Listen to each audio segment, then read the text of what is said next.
বিশ্বাস করেন ভাই, টাকা ছাড়া জীবন ভয়ঙ্করতম ভুতুরে বিছড়ি। টাকা ছাড়া না ভালোবাসা দেখানো যায়, না আন্তরিকতা প্রকাশ করা যায়, না সম্পর্ক টিকিয়ে রাখা যায়, না অন্তত নিজের সম্মানটুকু ধরে রাখা যায়। সবার কাছে প্রিয় হতে পারবেন যদি আপনার কাছে টাকা থাকে। টাকা ছাড়া পৃথিবীতে আদৌ কিচ্ছু মিলেনি, মিলবেও না। টাকার অভাব সবচেয়ে বড় অভাব।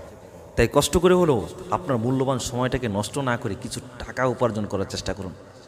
মরিচিকের পিছিয়ে তো অনেক ছুটেছেন, আর কত ছুটবেন? কেউ আপনাকে 2 পয়সার মূল্যায়ন করবে না যদি আপনার হাতে টাকা না থাকে।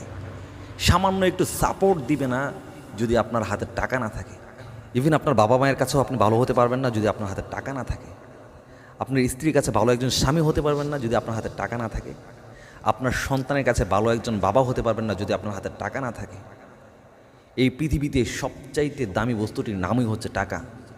ইংরেজিতে খুব সুন্দর একটি প্রবাদ রয়েছে, মান ইজ দ্য সেকেন্ড ফাদার, মানে বাবার পরের স্থান হচ্ছে টাকা।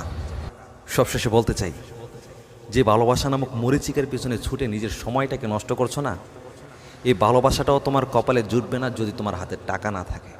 নিজের স্রষ্টার ইবাদত করুন, টাকা কামান, ভালো থাকুন। All the best. আসসালামু আলাইকুম রহমতুল্লাহ।